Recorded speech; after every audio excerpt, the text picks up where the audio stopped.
జై శ్రీమన్నారాయణ.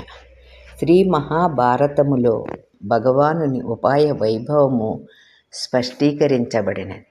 శ్రీకృష్ణ భగవానుడు కేవలము రక్షకుడుగానే కాక ఎరుగని దానిని ఎరిగించుటచే ఆచార్యుడుగా కూడా వ్యవహరించినాడు. ఆచార్య కృత్యము అనగా తెలియని అర్థములను తెలియచేయుట. శ్రీకృష్ణ భగవానుడు అర్జునునకు గీతోపదేశము చేసి అంతకుముందు అర్జునునకు తెలియని తత్వము మొదలుకొని ప్రపత్తి వరకు సకలార్థములను తెలియచేసినాడు కృష్ణ పరమాత్మ.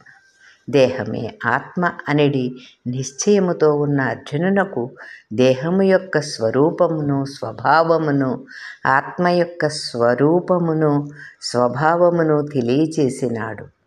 ఆత్మ నిత్యము, దేహము అనిత్యము అని చెప్పినాడు. కర్మవశము చేత ఆత్మ శరీరమును పొందునని చెప్పినాడు.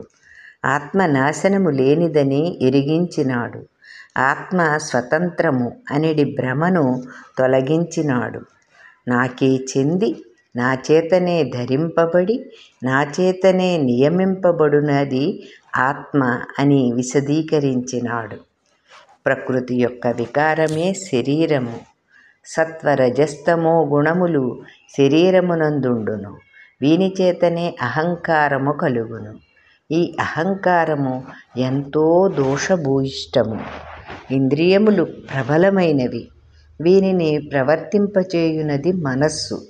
ఇంద్రియములు మనస్సు మన ఆధీనమున నుండి భగవానుని యందే ప్రవర్తించునట్లు చేయుట ఎంత అవసరమో ఆ పనిని ఎట్లు చేయవలెనో భగవానుడు అర్జునునకు ఎరిగించినాడు.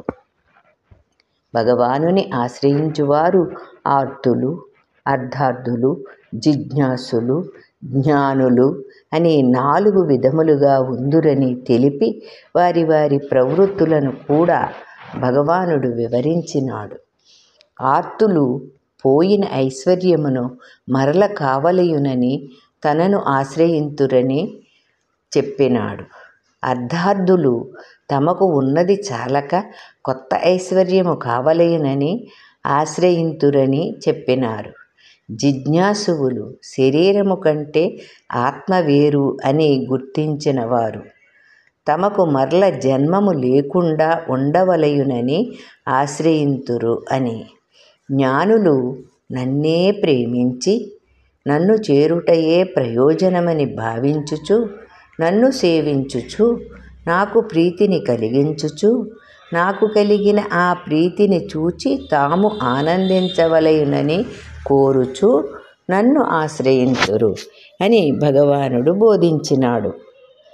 భగవానుని ఆజ్ఞారూపమగు శాస్త్రములను వేదములను అనువర్తించి ప్రవర్తించువారు దైవ మార్గమునకు చెందినవారని వీరు మోక్షార్హులని చెప్పినారు. శాస్త్రములను వేదములను ఉల్లంఘించి ప్రవర్తించువారు అసుర వర్గమునకు చెందినవారని వీరు మరల బంధమునే పొందెదరని భగవానుడు చెప్పినాడు. ఇట్లు అనేక విషయములను భగవానుడు అర్జునునకు చెప్పి ఆచార్య కృత్యమును నిర్వహించి తన విశ్వరూపమును దర్శింపచేసినాడు.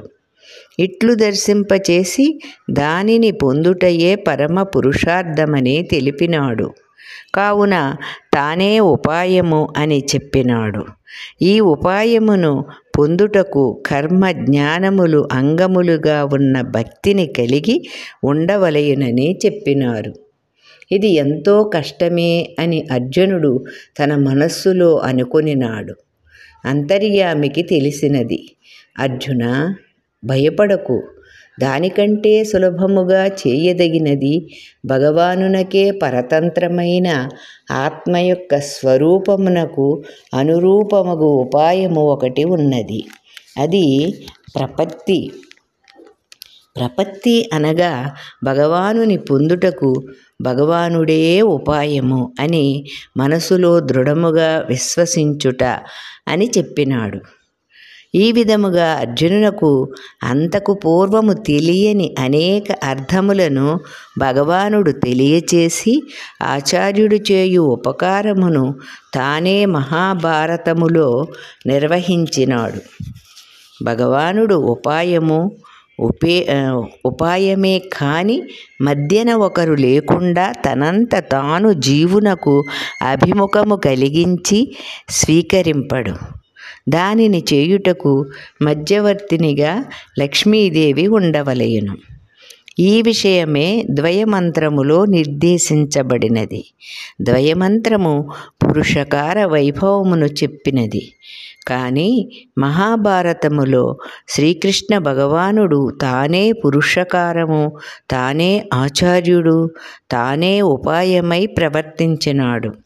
జీవుడు కోరనక్కరలేకుండగానే, మధ్యవర్తులు లేకుండగానే తాను రక్షింతును అని మహాభారతంలో స్వామి తన ఉపాయ వైభవమును నిరూపించినారు. సర్వధర్మాన్ పరిత్యజ్య మామేకం శరణం వ్రజ అహం త్వా సర్వపాపేభ్యో మోక్షయిష్యామి మా శుచః అనినాడు. సర్వేశ్వరుడు దోషములతో నిండిన గుణములు లేని జీవులను కూడా తరువాతి భాగంలో చూద్దాం. సుశీలారాణి రామానుజదాసి.